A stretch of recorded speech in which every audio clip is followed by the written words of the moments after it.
5 seconds of doctored audio nearly destroyed Jasmine Crockett's career in a federal courtroom, but within just 5 minutes she made Chief Justice John Roberts declare, "I've misunderstood this law for 30 years. If justice can be manipulated that easily, how many innocent people have already been convicted because of a single edited clip? Stay with us.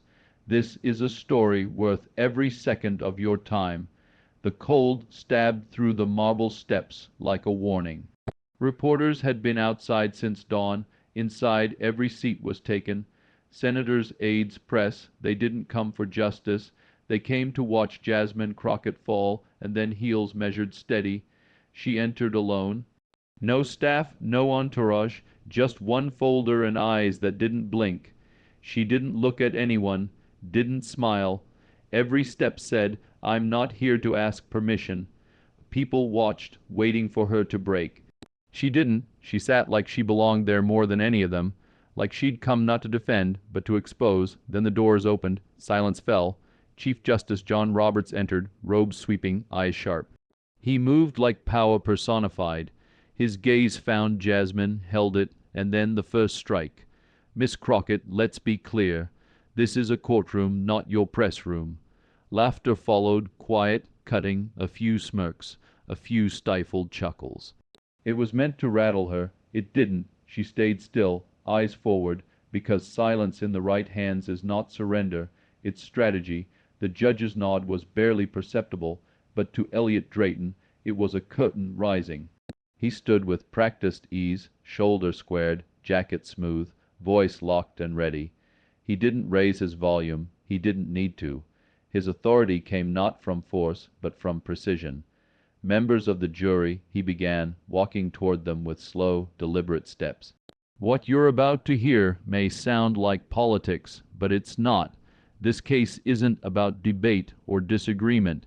It's about boundaries and what happens when a public official crosses them." His fingers held up a single page, the text enlarged in bold type. On February 15th, during a televised White House press briefing, Miss Jasmine Crockett said, "Our northern trade rivals are on their knees thanks to President Trump's tariff brilliance." He let it land. The silence afterward wasn't just polite, it was loaded. "That's not neutral analysis," he continued. "That's not government transparency. That is praise packaged as policy, and it was delivered on the American taxpayers' dime." He turned slightly, pacing now, not nervously, but like someone laying the final tiles of a trap. "Now, the Hatch Act doesn't ban federal employees from speaking," he explained, his tone tightening. "It bans them from campaigning while acting in their official capacity, from using their position to influence elections or promote specific political figures. That line between service and partisanship is sacred. And when someone speaks from the White House podium with that kind of language, they're not just breaking protocol, they're breaking the law." He placed the transcript on the evidence table, his movements controlled as if setting down a weapon. "But that's not the full picture," he added, glancing toward the judge. "Not even close." A shift in tone, a shift in posture. He stepped back to his table and opened a locked silver case. "This morning," he said, drawing breath, "my office received additional material, a short audio recording submitted by an anonymous source. We have not yet verified its technical origin, but its content, well, let's just say it speaks louder than any document ever could." The courtroom tensed, jurors leaned forward, even the judge narrowed his gaze. Drayton held up the flash drive between his fingers like a loaded round. "The voice you're about to hear is unmistakably Miss Crockett. Captured off microphone seconds after the same briefing. No teleprompters, no press agents, just her, unfiltered." He crossed the room, inserted the drive into the courtroom laptop, and stood back. The screen flickered. Static burst from the speakers, then her voice, calm, low, and devastatingly clear. "They deserve it. Anyone against America deserves what's coming. It was 5 seconds long, but it hit like a detonation. One juror exhaled through clenched teeth. Another scribbled something hastily. A whisper spread from the back of the gallery to the front like a slow rising wind. Even a seasoned congressional reporter flinched, glancing toward the defense table with eyebrows raised. Drayton stood still, letting the silence crawl. Then, without looking away from the jury, he said, "That was not analysis. That was not context. That was retribution. It wasn't said to inform. It was said to punish." He let the words hang like smoke. When a federal official speaking with the full weight of the U.S. government behind her declares that dissent deserves consequences, that's no longer public communication, that's weaponized speech. He turned slightly, his voice sharpening. She wasn't targeting a policy. She was targeting people, Americans, foreign allies, journalists, lawmakers, anyone she disagreed with. He pointed to the screen, still paused on the waveform of her voice. And she didn't say it in a moment of passion. She said it in a moment of privacy when she thought no one was listening, but someone was. By now, the courtroom was no longer reacting. It was reeling. The press gallery had gone from quiet note, taking to frantic messaging. The jurors sat back, some arms folded, others stunned still. Drayton saw it. He stepped forward again, voice now just above a whisper. "This is exactly why the Hatch Act exists. Not just to prevent slogans at press briefings, but to stop power from becoming permission, to protect the American people from the slow erosion of law into personal agenda." He turned once more to face the bench. "Your Honor, we recognize that anonymous submissions must be scrutinized, but the court heard what we heard. 5 seconds, 5 words, and a window into intent that no transcript could ever show." His tone dropped further. "And now the question isn't whether Miss Crockett violated a statute. It's whether this courtroom is willing to pretend she didn't." And across the aisle, Jasmine Crockett sat perfectly still, eyes forward, no fidgeting, no outrage. But behind that silence was something stronger than anger. She wasn't shocked. She wasn't shaken. She had expected this exact moment, every ounce of it, because she knew truth can be manipulated, but doubt only needs one seed to grow. The prosecutor's words still echoed when the judge looked toward the defense table and said, "Miss Crockett, you may respond." It was a loaded invitation, and everyone knew it. The gallery was leaning forward, jurors still processing the 5-second clip, and even the court stenographer had paused her typing for a breath. All eyes were on Jasmine, but she didn't move right away. She remained seated, her fingers gently resting on the leather folder in front of her, as if she were waiting for the noise to settle in people's heads before speaking into the silence that would follow. Then, without urgency, she rose. No flinch, no tight jaw, just calm, controlled. She picked up the folder and walked toward the center like a woman crossing a battlefield, not a courtroom. Every step echoed like punctuation. She stopped. The folder remained closed in her hands. Her eyes swept once, only once, across the jury, then straight to the judge. Her voice, when it came, was even clear, sharper than anything said that morning. "If this were a performance," she said, pausing between each word, "I would congratulate the prosecution." The words hung in the air, razor-edged. A few heads in the gallery turned sharply because what Mr. Drayton just gave us was a masterclass in theatrical storytelling. She looked down briefly, then back up.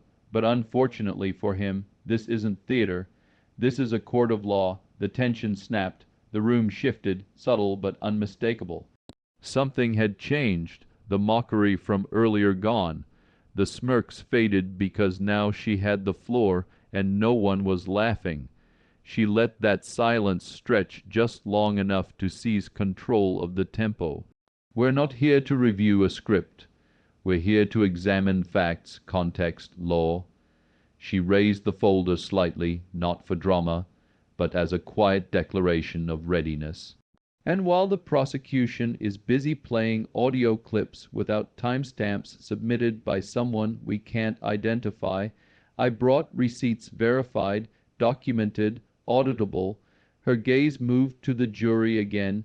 You've been asked to react to 5 seconds. I'll be asking you to understand 5 years of public service, of process, and of law that actually matters. She placed the folder on the evidence table, opened it with precise fingers, and pulled out a page. Not shaking, not defensive, just surgical. Every person in that courtroom could feel it now. She wasn't scrambling. She wasn't cornered. She was prepared. The calm wasn't just confidence. It was conviction. She didn't come to explain herself. She came to dismantle an accusation built on fragments and show the difference between speculation and proof. The air had changed, not in volume, but in weight. And for the first time that morning, the question wasn't what she had said. It was whether the court had ever truly been ready to hear her at all. Jasmine didn't move immediately after placing the folder on the table. She let the air settle again, made the courtroom lean into the silence, not away from it. Then, with quiet precision, she picked up the first page from her file and held it up for the jury to see. "Let's stop dancing around what this case is supposedly about," she said, her voice steady, unshaken. "Let's go directly to the source." At the top of the page, in bold letters, were the words Hatch Act of 1939. She turned slightly toward the jury. "This is the law the prosecution believes I violated, so let's read it. Not interpret it, not spin it, not dramatize it. Just read it." She took one step closer to the jury box, held the page at chest level, and began. Section 5. 2 of the Hatch Act states, "An employee may not use their official authority or influence for the purpose of interfering with or affecting the result of an election." Her tone was slow and surgical. "That's it. That's the rule. The entire case hinges on whether or not I cross this line." She lowered the page, looked each juror in the eye, not to pressure them, but to tether the moment to reality. "So ask yourselves, did anything I said on camera on the record encourage a vote? Ask for donation, support a candidate for elected office." She shook her head once gently. "No, what I gave that day was a factual update on the results of a trade policy. Not a campaign speech, not an endorsement, just a policy report." She returned to the table and laid out a second sheet. "This is the full transcript of that press briefing, every word, every question, every answer." She didn't wave it for effect. She simply pointed. No edits, no anonymous clips, no mystery flash drives, just the complete verifiable truth. She slid the page closer to the jury. "You won't find any slogans here. You won't find any electioneering. What you will find is data summarized and delivered in accordance with my responsibility as a federal communications officer." Her tone tightened slightly, but somehow that duty has now been twisted into something criminal because I didn't stutter, because I spoke clearly, because I didn't dilute the facts for someone else's comfort. Now the silence was different. It wasn't uncertain. It was contemplative. People were thinking, recalculating. Jasmine could feel it. She didn't let up. "The prosecution wants you to believe that I violated the Hatch Act because I said our northern trade rivals were struggling. They called it promotional. I call it factual. At the time of that briefing, the Department of Commerce had already published a report showing a measurable decline in northern trade surplus due to tariff adjustments. That's public information. That's what I was referring to." She tapped the document once softly. "If we criminalize federal employees for referencing accurate government data in briefings, we don't just silence voices, we sabotage transparency." She paused, not for effect, but to let it land. Then she lifted one final sheet from her folder. "And since the prosecution wants to reduce this trial to 5 seconds of audio," she said, locking eyes with the jury, Let me give you the entire sentence. They clipped. She cleared her throat and read directly from the official transcript. Some might say they deserve the consequences of opposing our trade policy, but our job is to lead, not to gloat. She looked back up. That's the quote. Full stop. That's what I actually said. They played 5 words. They deserve it. Anyone against America deserves what's coming.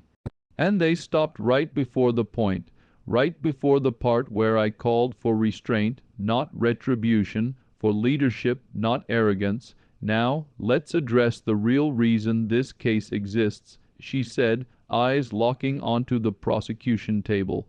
It's not because I praised a sitting president. It's not because I violated election law. It's because I'm not the kind of spokesperson they expected to speak with authority. Because when someone like me stands at that podium and speaks plainly, it makes the wrong people uncomfortable.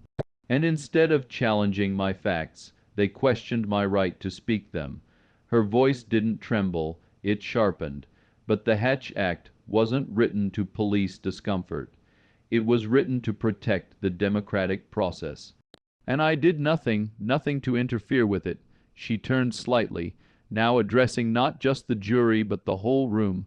There was no call to vote, no political fundraising, no partisan language. I didn't use my position to sway an election. I used it to report results. She gestured calmly to the folder. The courtroom was still caught in the silence Jasmine had created. A different kind of silence this time, not one of doubt, but of discomfort. Controlled discomfort. She saw it, and she stepped right into it. And now she began, her voice lower, calmer, but with a new kind of pressure behind it. Let's deal with the so-called centerpiece of this prosecution. The 5-second audio clip. She took a few slow steps forward, but not toward the jury this time, toward the bench. The anonymous recording that came in on a flash drive slipped under someone's door in a manila envelope like it was part of a thriller novel. She paused, tilted her head slightly. Tell me, Your Honor, are we supposed to accept that? No one breathed, not even the judge. Jasmine reached for the flash drive, now resting on the evidence table, holding it up between her fingers like it was contaminated. Let me walk you through what we don't know about this file. We don't know who recorded it. We don't know when it was recorded. We don't know what device was used or whether the clip was spliced, looped, or manipulated. There's no metadata, no raw file, no forensic verification, and most importantly, no chain of custody. She let those last 4 words drop like iron. She turned now slowly toward the jury. If I handed you a random envelope on the street with 5 words clipped from someone's voicemail and told you it was proof of a crime, would you convict them?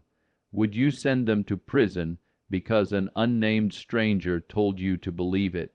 Her tone never wavered because that's what's being asked of you now, to ignore everything else, transcripts, context, public record, and trust a ghost in the system.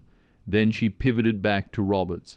The shift in energy was sharp, like a cold wind through marble. Your Honor, she said, voice steady but unmistakably direct, if this court accepts that file without source, without verification, without even an affidavit of origin, then we are not adjudicating law anymore. Her words cut clean, precise.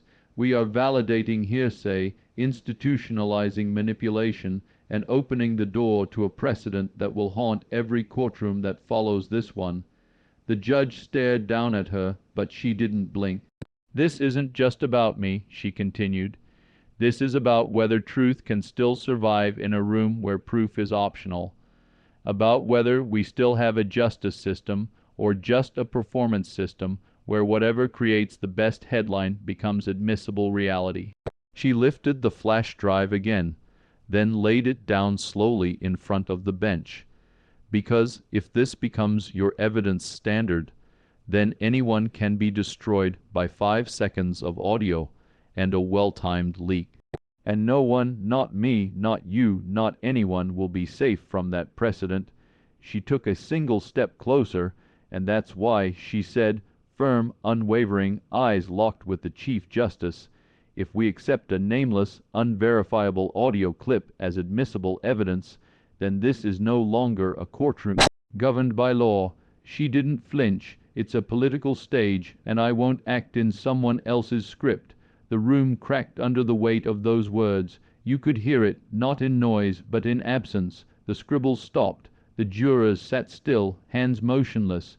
Even the gallery of political insiders and media regulars, people used to spin, used to spectacle, look shaken, because this wasn't spin. It was exposure. Jasmine turned back to the jury, her voice softer now, but more dangerous in its calm. "You were shown 5 seconds. I've shown you the full sentence. You were given a mystery file. I've given you government transcripts. You were asked to speculate. I've asked you to verify." Then, after a pause, she finished, not with volume but with gravity. "So ask yourselves, what kind of justice are we building?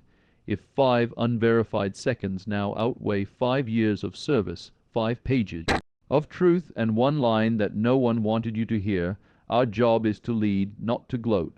But just as Jasmine lowered herself back into her chair, the prosecution's table erupted. "Objection, Your Honor." Drayton's voice cracked through the silence like a rifle shot. His composure, once surgically calm, was gone. He shot to his feet so fast his chair skidded backwards with a metallic screech. "This is a distraction," he barked, one hand raised, the other trembling as it clutched his notes. "Counsel is undermining the integrity of the evidence without any formal forensic rebuttal." She was making a speech, not a legal argument. His face flushed red, eyes darting from the judge to the jury like a man watching control slip through his fingers. "This courtroom is not a place for conspiracy theories or political posturing," he growled, his voice rising now, almost desperate. "She can't just declare something inadmissible because she doesn't like it." The room held its breath as Drayton kept going, not waiting for permission. "That recording, anonymous or not, contains her voice, her exact tone, her exact words, and everyone in this courtroom knows it." He jabbed a finger at the flash drive Jasmine had set down. "This isn't about metadata. It's about accountability. We heard her say it. They deserve it." He was pacing now, unraveling by the second. "She wants this jury to believe 5 seconds don't matter. That accountability depends on how evidence arrives instead of what it reveals." He pointed at the jury box now, breath short. "Don't let her rewrite reality just because she's good with words." But the damage was done. The contrast between Jasmine's precision and Drayton's eruption was stark, undeniable. Where she had been calm, he was frantic. Where she had been fact-driven, he was fuming. Even the jurors who had been leaning toward the prosecution were now shifting back in their seats, visibly unsettled by his sudden heat. Roberts raised a hand slowly, commanding silence with a glance, but the silence this time wasn't procedural. It was a verdict in motion. Because Drayton wasn't objecting to misconduct. He was objecting to losing control. Following Drayton's outburst and the judge's firm call for order, the courtroom once again turned to Jasmine, who hadn't flinched, hadn't moved. She waited just long enough for the air to settle, then rose from her chair, her voice calm, but charged like a coiled wire. "Since we're now debating what the law allows and what it doesn't," she said, walking slowly to the center of the room again, "then we must talk about precedent." Her finger slid another document from the folder, one marked in blue tabs and legal citations. "There is one case the prosecution failed to mention, probably because it dismantles the foundation of their entire argument." Her tone sharpened. "Jenkins v. Civil Ethics Commission, 2018. She stepped toward the jury box, holding the page up. "In that ruling, the Court of Appeals determined that the Hatch Act could not, and I quote, be retrofitted to prosecute modern expressions of political tone absent direct demonstrable electioneering." She turned toward the judge, gaze unflinching. "That case was about a public health official who criticized congressional inaction during a policy update. The Ethics Commission claimed it was partisan. The court ruled it was protected speech. Her voice was stronger now, cutting through the tension like glass through cloth. Why? Because no funds were solicited, no candidates were endorsed, no campaigns were referenced. It was ruled not a violation. She let the words drop like a gavel. She took a few steps, pacing slowly. Now the Jenkins decision clarified that the Hatch Act is not a net to catch uncomfortable words. It is a wall to stop institutional abuse of electoral power. The difference matters. She turned sharply. What I said was no different. I reported the results of a federal policy, not a campaign, not an attack ad.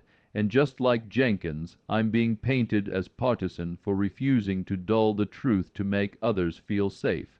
Her hand tapped the case law firmly, but precedent protects us all, especially when the law is at risk of becoming someone's weapon of convenience. Now the courtroom felt different again, not shaken, but listening respectfully, intently, because Jasmine wasn't just defending herself anymore. She was defending the rule of law from being twisted to fit a narrative. The silence that followed was not the same one that had settled earlier when Jasmine first walked in or when the audio clip played. This time it was heavier, but not with accusation, with respect. Something had shifted tangibly. What had started as an ambush trial had slowly, deliberately transformed into a masterclass in restraint, clarity, and forceful intellect. For a long moment no one moved, not the jurors, not the press, not the judge. The entire room, once buzzing with anticipation of a public defeat, now sat frozen under the weight of something no one had expected. Truth that refused to be politicized. At the bench, Chief Justice Roberts finally stirred. Slowly, deliberately, he leaned back in his leather chair, brought a hand to his forehead, and rubbed gently like a man recalculating the meaning of everything he had just witnessed. His other hand moved to the transcript Jasmine had entered into the record. He didn't scan it. He read it line by line, from the opening remarks of the February 15th press briefing through the exchange with the reporters down to the sentence that had become the eye of the storm. Some might say they deserve the consequences of opposing our trade policy. But our job is to lead, not to gloat. Roberts narrowed his eyes, staring at the paper like it had personally betrayed him. Then he read it again. The words had a gravity that no 5-second clip could replicate. The fuller sentence didn't sound angry. It didn't sound like propaganda. It sounded like leadership wrapped in realism, a hard truth delivered with restraint. When he finally looked up, his gaze was slower than usual, heavier, but it was also clearer, sharper. "Mr. Drayton," he said at last, his voice echoing through the still courtroom like a dropped pin in a cathedral, "please approach the bench." The courtroom stirred slightly, barely, but enough. All eyes turned to the prosecution's table. Drayton froze mid-sentence, not speaking, but clearly working through a dozen responses in his head. His face, once resolute, now registered something new, uncertainty. He straightened his suit, smoothed his tie, and stood with the stiffness of a man who suddenly realized the spotlight was no longer in his favor. His steps were slow but purposeful as he approached the bench. Chief Justice Roberts didn't raise his voice. He didn't need to. "Mr. Drayton," he began, eyes locked, tone dry as parchment. "This court has heard considerable argument today regarding the 5-second audio recording submitted by your office. Before we proceed further, I have one specific question for the record." He leaned slightly forward, both hands clasped in front of him. The gallery leaned with him. "Can you confirm the chain of custody for this recording?" Drayton blinked. For a man trained in rhetoric, this wasn't a complicated question. It was binary, but he didn't answer it immediately. His lips parted. His tongue darted once toward the corner of his mouth, and for the first time since the trial began, he didn't look prepared.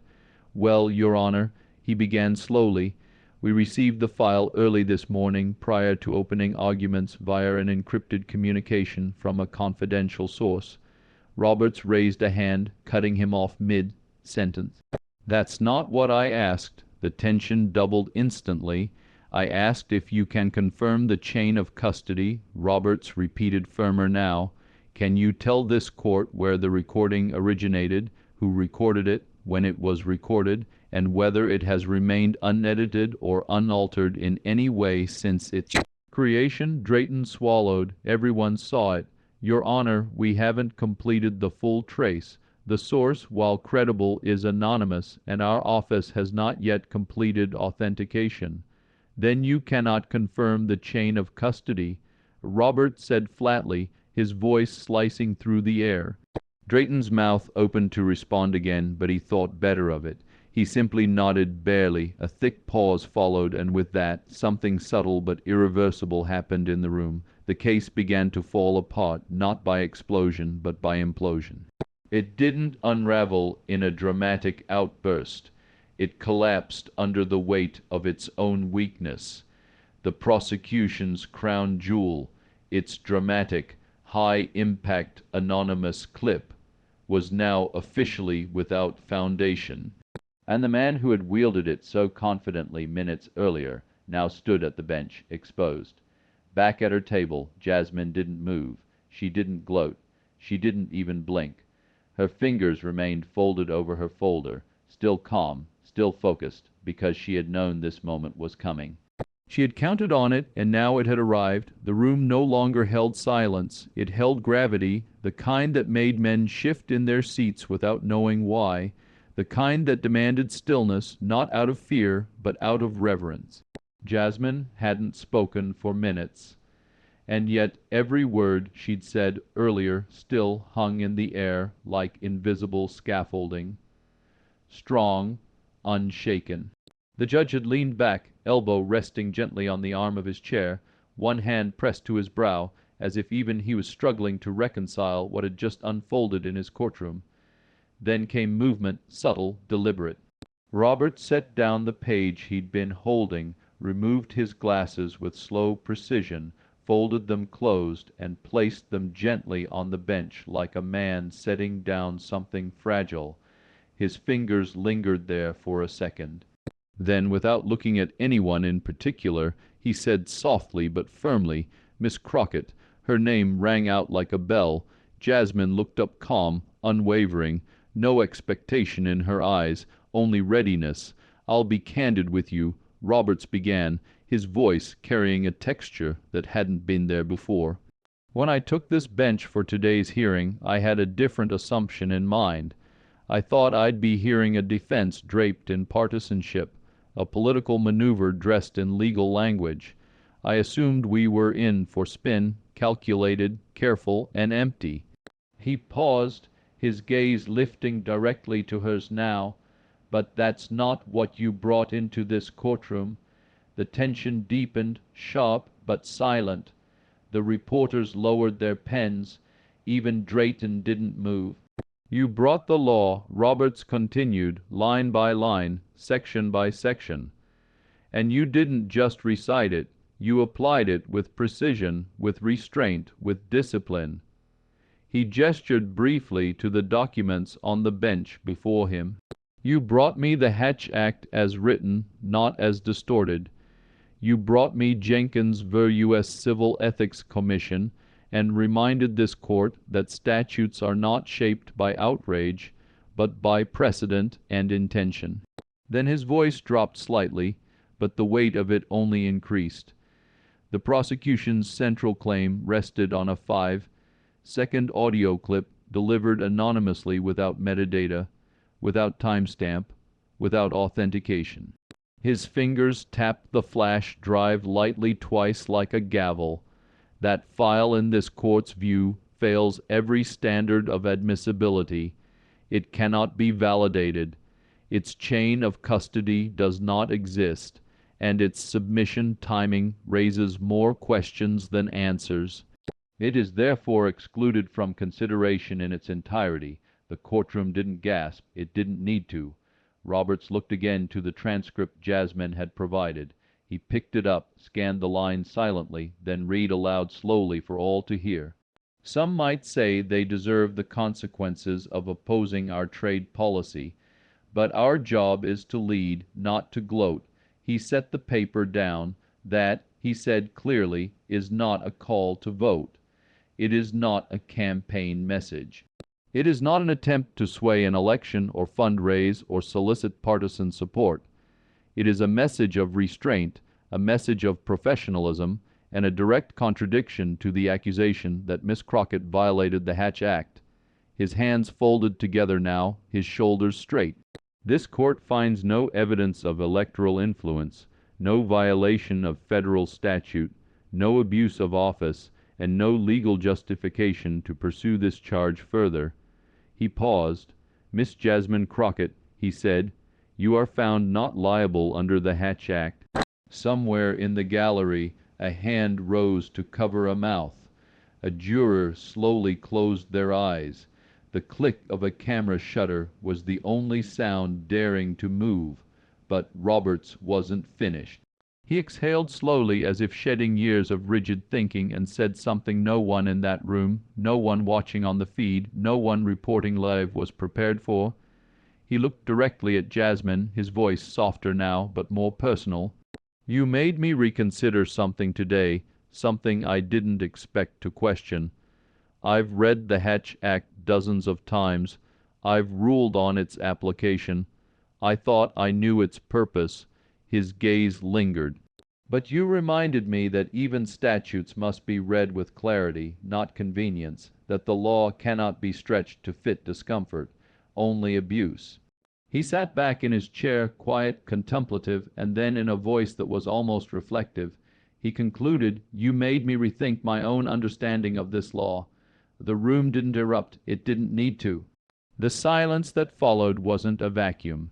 It was full of vindication, full of reckoning, full of the realization that a single voice, clear, calm, unapologetic, had not only dismantled the prosecution's case. She had rewritten the assumptions of the very man who held the gavel. The gavel's final slam echoed long after the judge's words had hung in the air. But Jasmine Crockett made no show of triumph. As the chamber slowly emptied, she gathered her folder with deliberate care. Her expression neither joyous nor defiant, simply composed like a soldier lowering her weapon after a long, hard-fought battle. As she stepped away from the defense table, her pace was measured almost ritualistic. Every step echoed the weight of responsibility rather than the cheers of victory. Outside the courtroom, the atmosphere was electric, a blend of hushed admiration and speculative tension as reporters surged forward like storm-driven waves desperate for one more quote. Is this a political victory? Someone shouted from a cluster of microphones and cameras, their voices mingling with the clamor of flashing bulbs. Jasmine paused at the threshold of the court's massive oak door, her eyes meeting the frantic gaze of the press gathered around the stairs. In that brief moment, time seemed to slow. The questions of the media hung in the air like suspended animation, heavy with expectation and controversy. With a calm yet resolute tone that cut through the cacophony, she replied, "No, this isn't a political victory." Her voice was low, measured but unwavering, a declaration of principles that resonated far deeper than partisan triumph. This, she continued, her gaze unwavering and voice imbued with the quiet intensity of resolute conviction, is a victory for the rule of law. Every word she spoke carried the weight of centuries of legal tradition, the promise of fairness over spectacle, and the enduring belief that justice must be free from the sway of political manipulation. As reporters crowded around her, microphones thrust forward like spears, seeking the heart of a truth. Jasmine's hands remained steady at her sides, a silent reminder that this battle was won not through grand gestures or applause, but through the meticulous construction of legal clarity. The press hounded her with rapid-fire questions, each one an eager attempt to capture a snippet of what, in public discourse, was deemed a monumental win. Yet despite their barrage, she maintained her composure, her eyes reflecting an inner fire tempered by years of experience on the front lines of justice. Our system, she declared, her voice clear enough to be heard even over the clamor of chaos, is not meant to reward flair or to foster a culture of political theatrics. It is designed to safeguard our democratic principles, ensuring that law and order prevail above raw emotion. Every syllable reverberated like a solemn promise that the truth, though hard one, was the most enduring form of victory.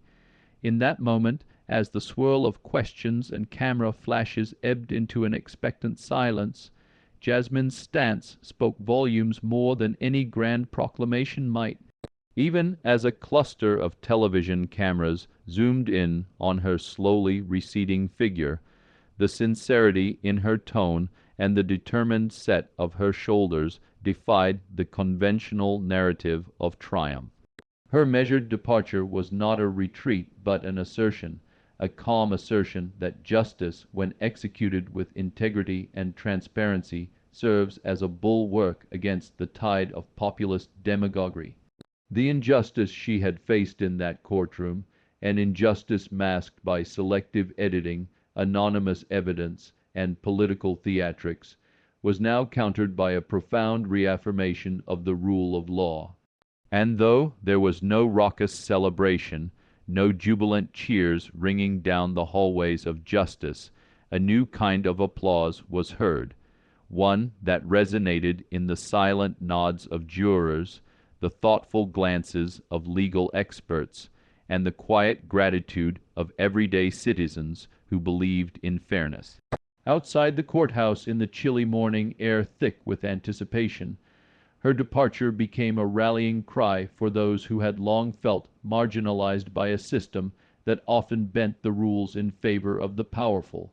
People gathered around not to celebrate a political victory, but to witness a cornerstone of democracy reaffirmed, a reminder that the true victory lay in holding every public official accountable to the highest standards of integrity. With each step she took, the cameras captured not just her image, but a resolve that transcended party lines, a strength that spoke of unyielding principle over fleeting popularity. The narrative that once sought to paint her as a partisan provocateur was now being rewritten in real time. A narrative that would serve as a beacon of hope for advocates of justice everywhere.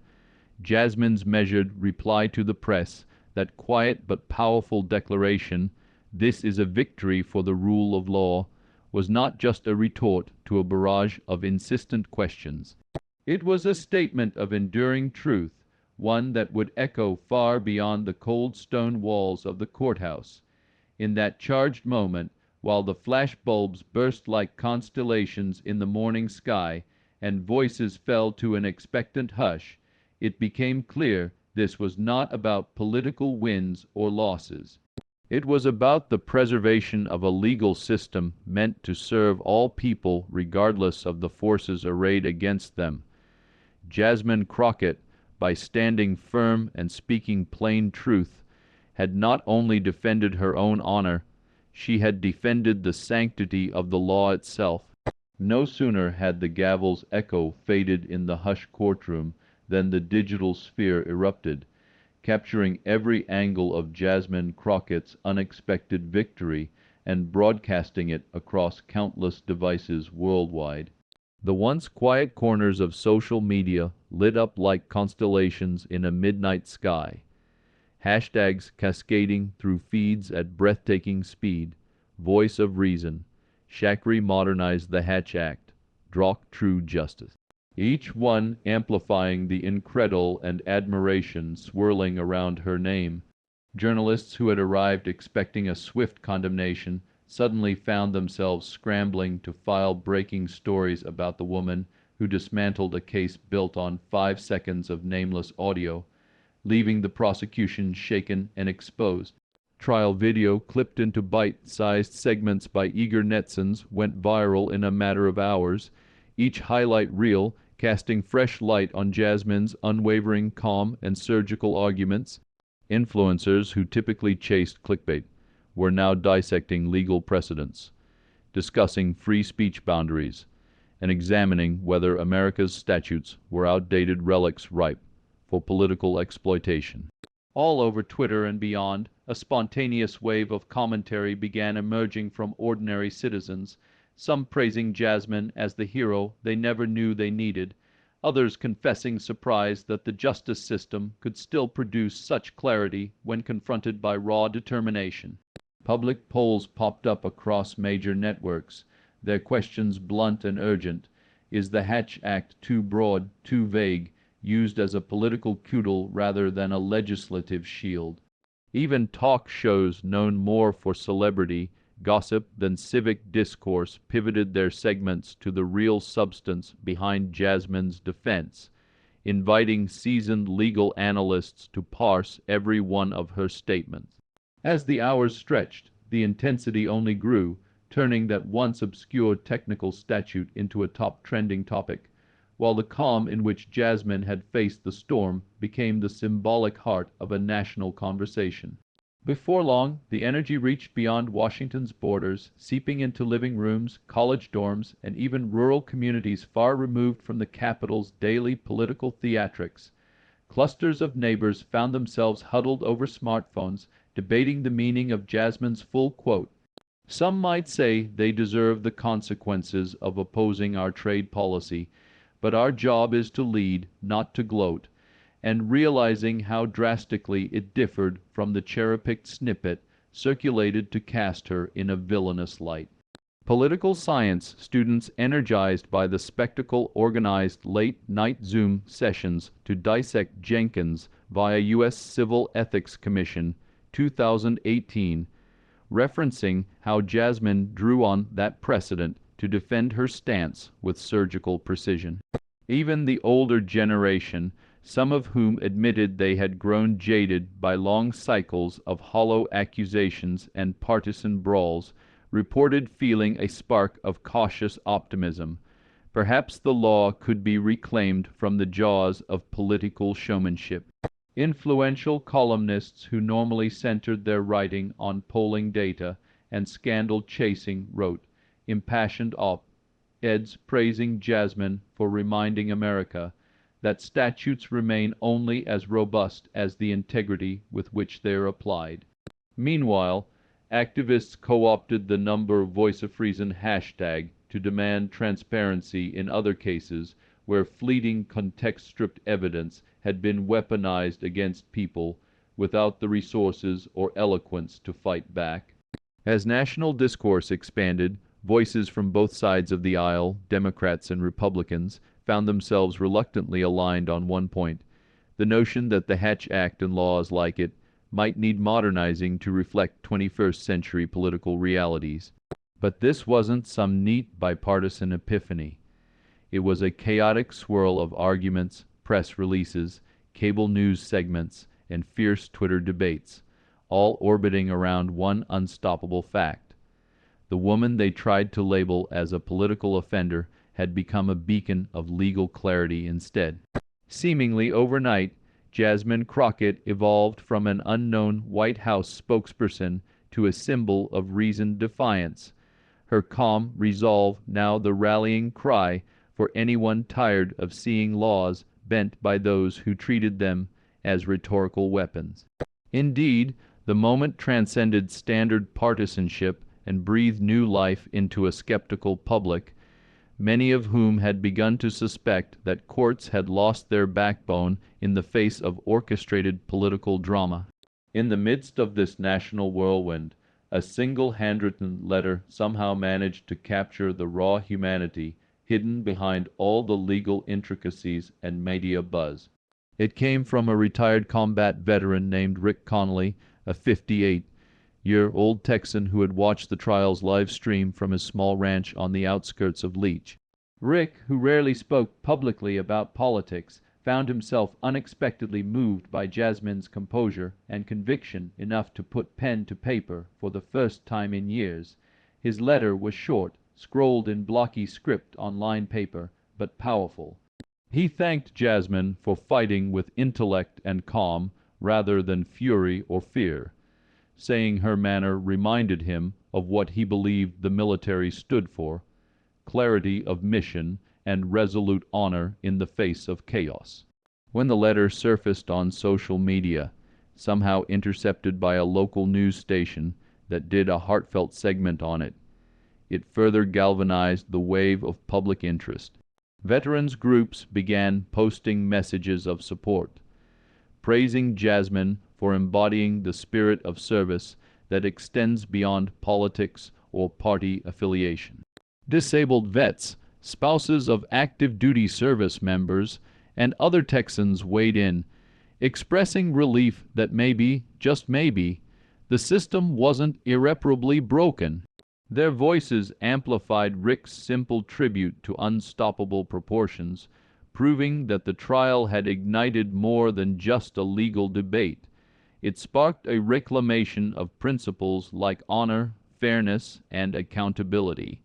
As the letter gained traction online, a journalist from Houston wrote a moving editorial stating that Jasmine's determination was the kind of leadership we salute in uniform and the kind we desperately need in our civic institutions. Across social platforms, screenshots of Rick's humble handwritten words quickly became a viral symbol of a broader sentiment. Hope for a justice system guided by facts rather than political caricature and admiration for a lone voice that had shattered a prosecutorial siege with unflinching poise.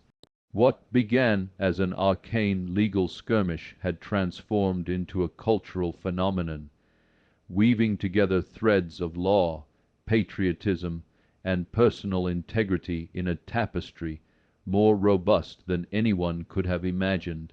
The injustice Jasmine had faced, where a selectively edited clip and anonymous, unverifiable evidence nearly derailed her career, resonated with countless individuals who had felt marginalized by systems that favored influence over truth. Media commentators, typically hungry for sensational sound bites, found themselves compelled to shift focus from scandal to scholarship, inviting constitutional experts on air to discuss the significance of government speech and the critical role of context in determining intent. Legal blogs exploded with articles dissecting every strategic move Jasmine made, from referencing specific sections of the Hatch Act to her quiet but devastating takedown of the prosecution's chain of custody failures. Gradually, it dawned on the public that the real scandal was not her boldness, but the fact that the system allowed an unverified recording to claim so much power in the first place. This realization spurred countless calls for not just a modernization of the Hatch Act, but a broader reevaluation of how evidence is admitted in politically charged cases. Even those who still questioned her politics found themselves unable to deny the moral gravity of her stand against weaponized innuendo. The story became more than just one woman's defense.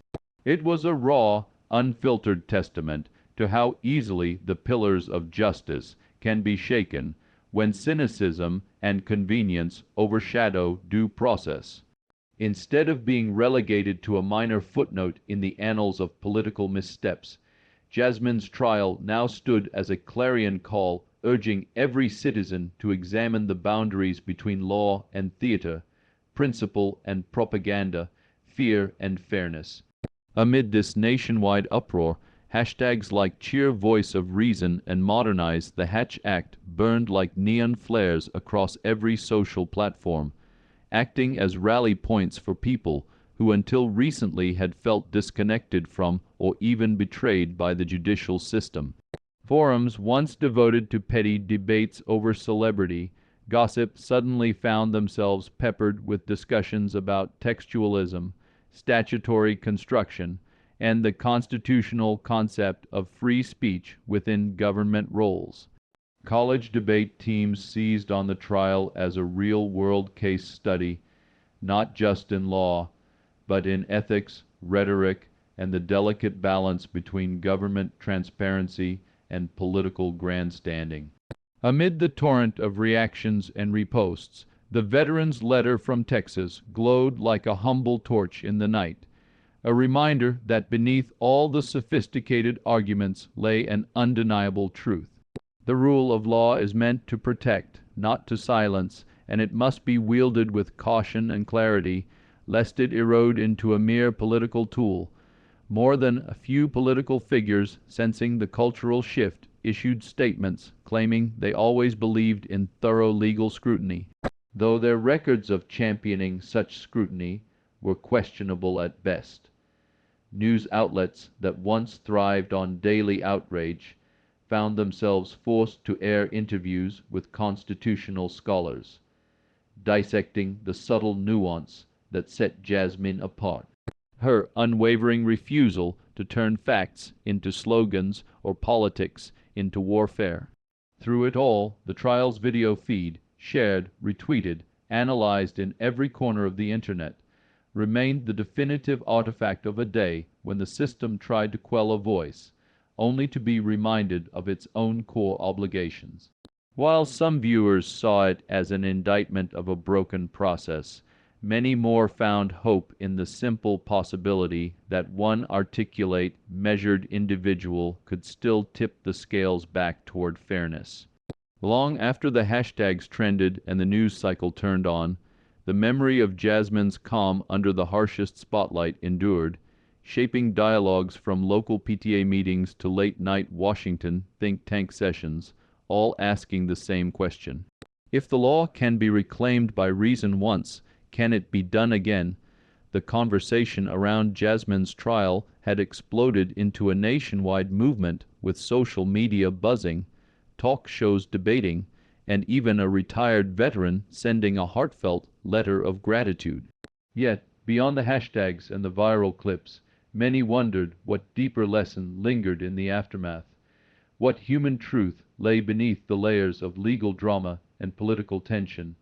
Some stories end in a ringing of bells, anthems of triumph, or the shock of a falling gavel. But Jasmine's concluded on a quieter note, one that demanded the audience lean in rather than sheer. Perhaps that was the first lesson. Not all victories need fanfare. In that hushed finale where the system conceded that laws must be interpreted with integrity, people saw a flicker of something more powerful than political outcomes. They saw dignity. Her case had wire of injustice from the start, built on an anemic 5-second clip conjured by an unnamed source. Yet she refused to answer aggression with aggression, holding firm to a calm that defied all expectations of a performance. In doing so, she reminded everyone how easily public servants and the statutes that govern them can be manipulated by ambition, short-sightedness, or pure opportunism. The injustice she faced wasn't just personal. It was a mirror reflecting every time someone's words were twisted for gain. But that very injustice became a crucible, forging a broader message about resilience and moral fortitude. Her composure proved that rational argument tethered to truth can dismantle entire edifices of spin.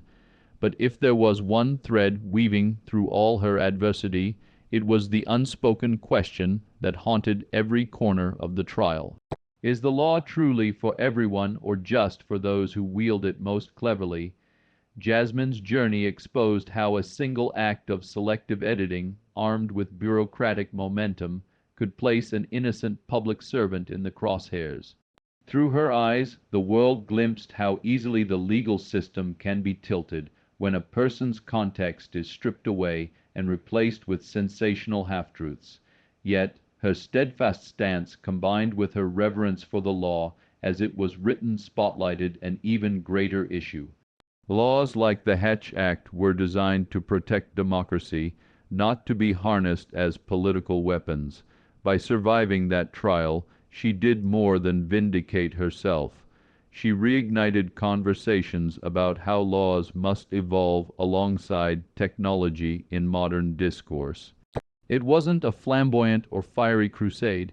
It was a measured, dignified stance that lent credibility to her cause. Throughout, she illustrated how personal integrity can meet intimidation head-on, proving once again that calm clarity under pressure can shine more brightly than grandstanding. In a system so often overshadowed by drama, her measured approach revealed that authenticity can still triumph. Amid the swirl of pundits and talking heads, perhaps the most crucial realization was this: people make institutions, and institutions reflect people's choices.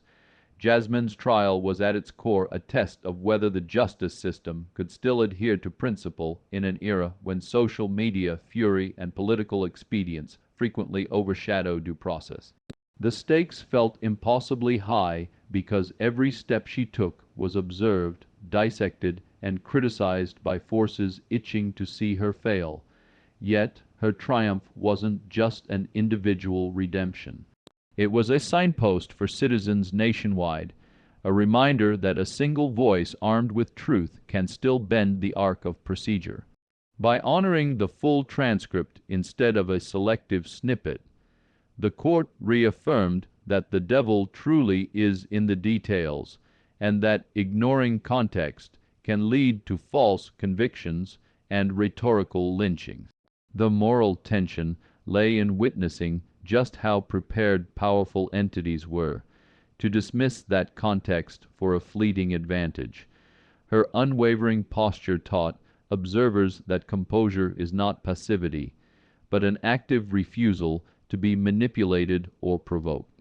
In a spectacle-laden culture, her calm was as startling as a thunderclap, jolting people into reassessing the old adage that the loudest voice always prevails. Instead, she showed that the most resolute argument can often be the quietest one.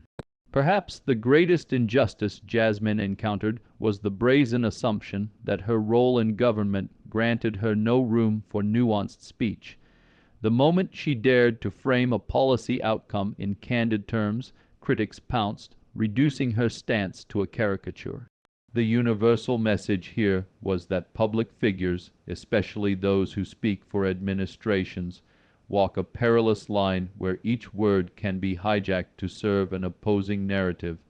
Through her ordeal, Jasmine inadvertently shed light on the fragility of democracy itself.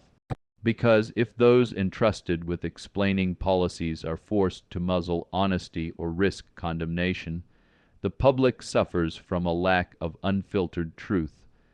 By holding her ground, she revealed the hidden cost of orchestrated controversies. They deterred genuine discourse and strangled the open exchange of ideas.